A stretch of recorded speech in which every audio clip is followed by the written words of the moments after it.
ይህ ሊባኖስ ሚዲያ ነው። ሰብስክራይብ፣ ሼር፣ ላይክ አድርጉ። ሰብስክራይብ ሼር አድርግ ሼር አድርጉ። እናንተ ተው።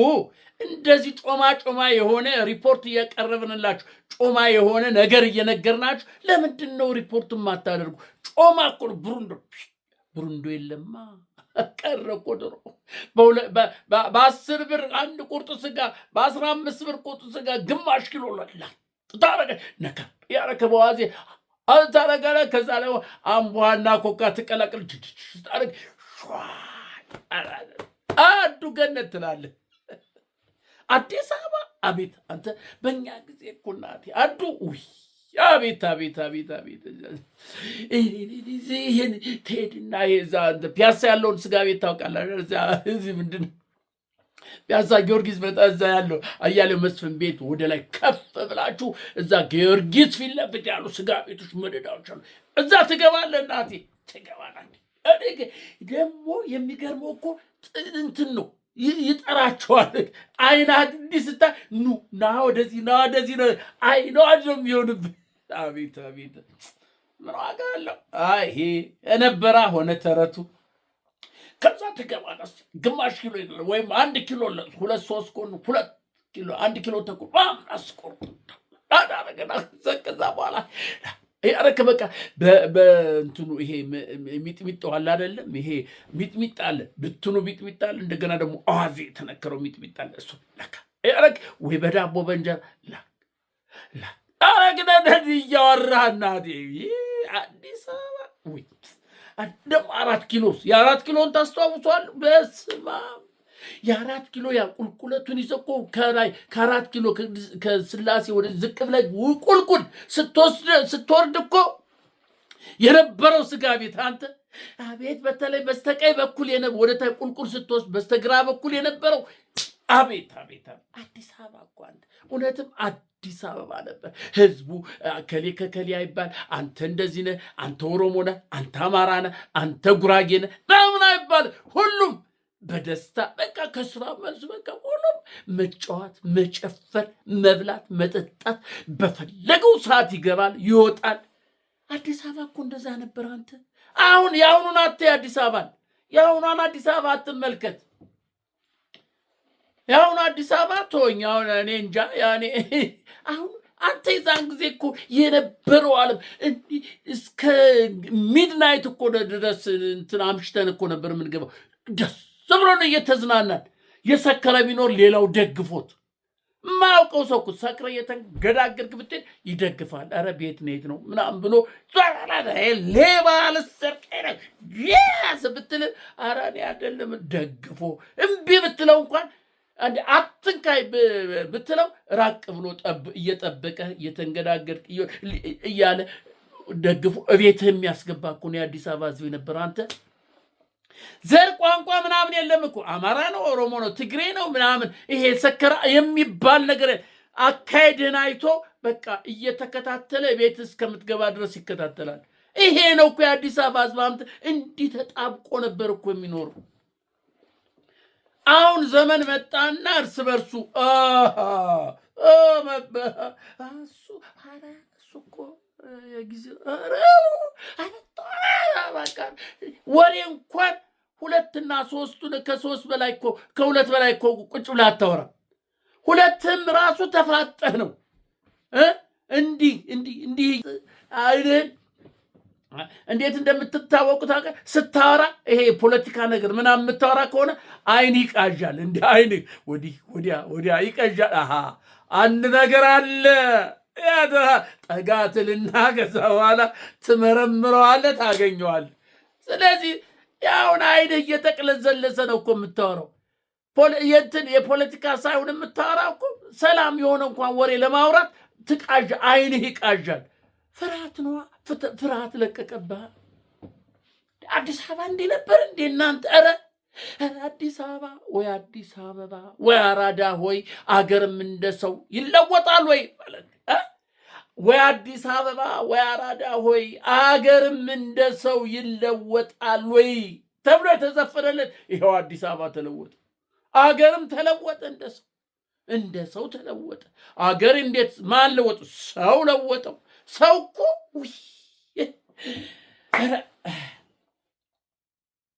እንዲህ አይነት ወሬ እኮ ነው የማመጣልህ አንተ። እውነቴን እኮ ነው። እንዲህ አይነት ወሬ ያመጣልህ። ስለዚህ ሰብስክራይብ ሼር አድርግ እንዴ እናንተ። እኔ እኮ አሁን 300 ሊሞላ ስንት ደቂቃ አባ ድንቄም 300 ድንቄም 300 ምናምን አንተ ሰብስክራይበር አስተላል እንትን ቲክቶክ ላይ እኮ ስለቀሉ አርገነ የምታየው ግን ወደ ዩቱብ ሄዳችሁ ለምንድን ነው የማታዩ? ሰብስክራይብ ሼር ለምን ምንድን ነው የማታደርጉልኝ እናንተ? ስለዚህ የዛሬ ወሬ ምንድን ነው? ወሬ እኮ ነው። ወሬ ነው። ሌላ ምንም እኮ ሲኤንኤን በለው አልጀዚራ በለው ቢቢሲ በለው ምን በለው ሊባኖስ ሚዲያ በለው ወሬ፣ ሌላ እኮ ወሬ ነው። ዓለም እኮ የምትሽከረከረው በወሬ ነው። ዓለም እየተመራች ያለች እኮ በወሬ ነው አንተ። ስለዚህ ወሬ እሰጥሃለሁ። ወሬ ማለት ደግሞ ኢንፎርሜሽን ነው። እንዴት እንደሆነ እንዴት እንዳለ ታውቃለህ። ትናንትና የሆነ ነገር ገልጨላችሁ ነበር። አዲስ አበባ ልትፈተሽ በፍተሻ መልክ ልትዘረፍ ነው ብዬ ነግሬ ነበር አይደለ? ነግሬ ነበር። ታያለህ። አሁን የዚህ የአሩሲ የኦርቶዶክስ ቤተክርስቲያን መቃጠልና ኦርቶዶክሳውያን መገደል ምክንያት በማድረግ እንትኑ ወሬው ሁሉ ሽፍት አድርጎ ነበር ወደዛ አይደለ? ሆይ ተብሎ ነበር። አሁን የአዲስ አበባ ጸጥ አለ።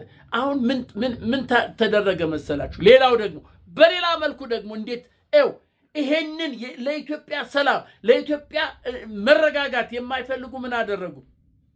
ቅዳሜ ዕለት 2 የሙስሊም ወንድሞቻችን ደረሳዎችን ገደሏቸው። ሙስሊሞችን ገደሏቸው።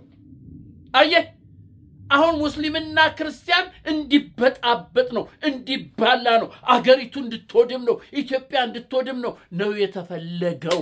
ይሄን እርምጃ የወሰደው አካል የኢትዮጵያን ሰላም የኢትዮጵያን አንድነት የማይፈልግ ስለሆነ ይሄንን ሪፖርት ልነግራችሁ ነውና ልብ ብላችሁ አዳምጡ።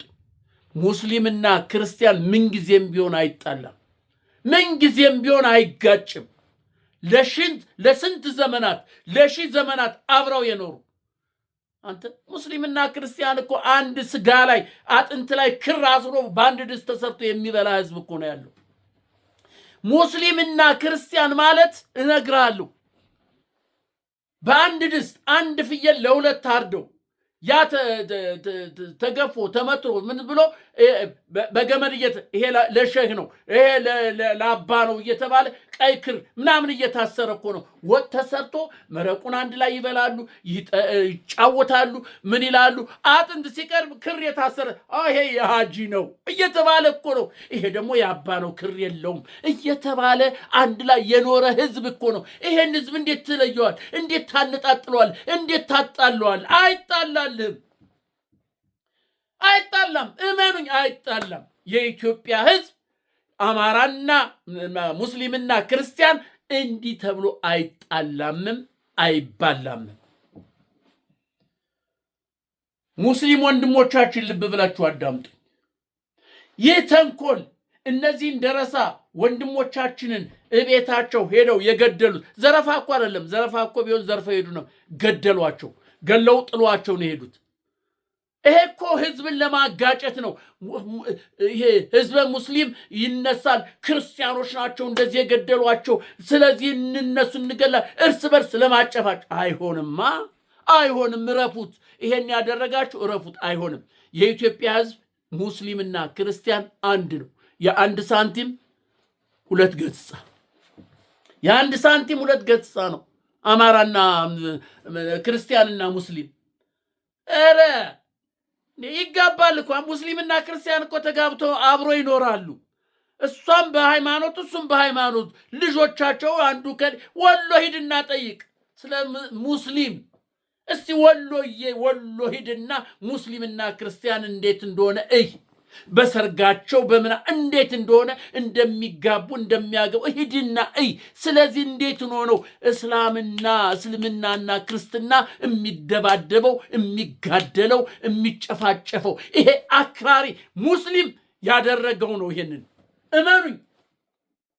እነዚህን ደረሳዎች የገደለ አክራሪ ሙስሊም በኢትዮጵያ ምድር ሰላም እንዳይመጣ በኢትዮጵያ ምድር እልቂት እንዲሆን የፈለገ ኃይል አለ። ይሄንን መንግስት ተከታትሎ ማጋለጥ አለበት አለበት።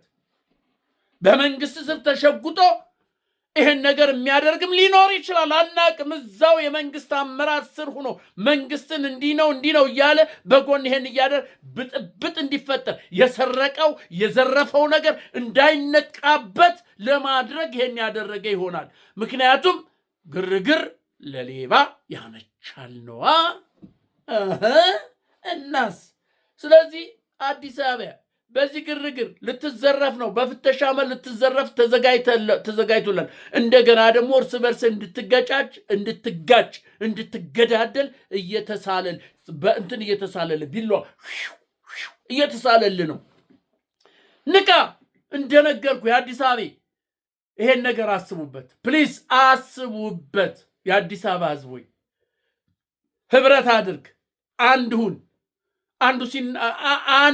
ኢትዮጵያን አንድ ወደሚያደርጋት የኢትዮጵያን መጻኢ ዕድል የሚወስነውን ነገር አድርግ።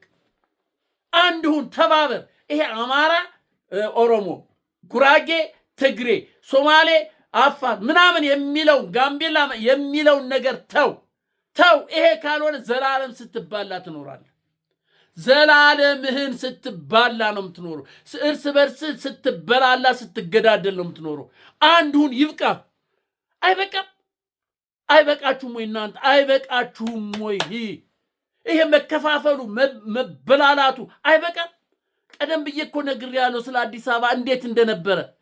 ዘር ቋንቋ ሳይል ሌሊት እንኳን ሰክሮ እየተወላገደ ሲሄድ ሌላው ጠብቆት እቤቱ የሚያገባው አማራ ይሁን ኦሮሞ ይሁን ትግሬ ይሁን ሶማሌ ይሁን ሳያውቀው በሰውነቱ በአዲስ አበባነቱ ደግፎ ቤቱ የሚያገባ እኮ ህዝብ የነበረበት ሀገር ነው።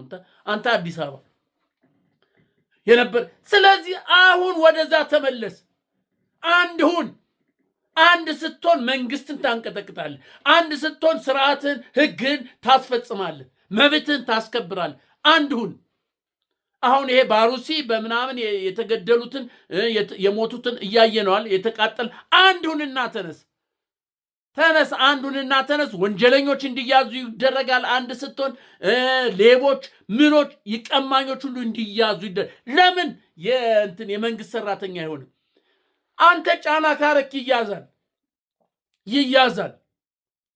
ስለዚህ ይሄንን ነው የምነግር። ትናንትና ነግሬያለሁ። ልትዘረፍ ነው በፍተሻ መልክ።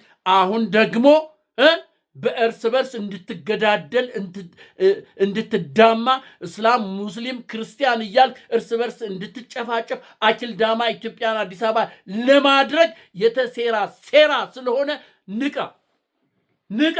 ሙስሊምና ክርስቲያን አንድ ሁኑ።